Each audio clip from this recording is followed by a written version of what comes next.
Shalom. Introspeksi diri sebelum menghakimi orang lain. Saudaraku, di tengah kerumunan yang gaduh, ada seorang perempuan yang berdiri dengan wajah tertunduk dan tubuh gemetar. Ia tertangkap basah. Dosa yang tak bisa disangkal. Ditarik ke depan publik, bukan untuk ditegur, tapi untuk dihabisi. Peristiwa ini terjadi ketika Yesus sedang mengajar di bait suci. Tiba-tiba ahli Taurat dan orang Farisi membawa seorang perempuan yang tertangkap basah bersinah. Mereka berkata, menurut hukum Taurat, perempuan seperti ini harus dilempari dengan batu. Ini merujuk langsung pada hukum dalam Taurat.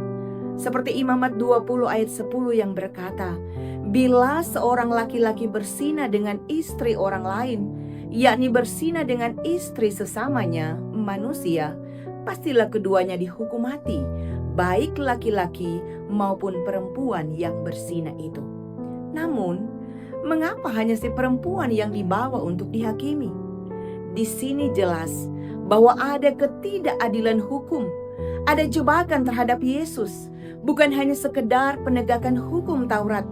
Mereka ingin menjebak Yesus dalam dua kemungkinan, yaitu jika Yesus berkata, hukum dia, itu bertentangan dengan otoritas Romawi, karena pemerintah Romawi tidak memperbolehkan orang Yahudi melaksanakan hukuman mati. Sedangkan kalau Yesus berkata, lepaskan dia, maka Yesus dianggap melanggar hukum Taurat. Namun, Yesus tidak langsung menjawab. Ia membungkuk dan menulis di tanah. Maka ketika Yesus berkata, barang siapa di antara kamu yang tidak berdosa, hendaklah ia yang pertama melemparkan batu. Dan di sini sangat jelas, Yesus tidak membatalkan hukum Taurat, melainkan mengembalikan standar kekudusan dan menyingkapkan kemunafikan. Roma 3 ayat 23 berkata, semua orang telah berbuat dosa dan telah kehilangan kemuliaan Allah, maka tidak ada yang layak menjadi hakim. Akhirnya, mereka pergi mulai dari yang tertua. Kenapa yang tertua dulu? Kemungkinan lebih sadar akan dosa hidupnya, lebih banyak pelanggaran yang dilakukannya.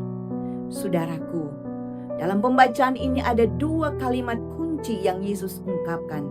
Pertama, aku pun tidak menghukum engkau. Dan kedua, pergilah dan jangan berbuat dosa lagi. Ini adalah keseimbangan sempurna antara kasih dan kebenaran. Yesus tidak menghukum melainkan memanggil kepada pertobatan. Dia menawarkan pengampunan, bukan penghukuman dalam kasih karunia-Nya. Ia memberi ruang bagi orang berdosa untuk bertobat. Dan pertobatan adalah jawaban karena Dialah sesungguhnya wujud kasih dan kebenaran itu. Amin.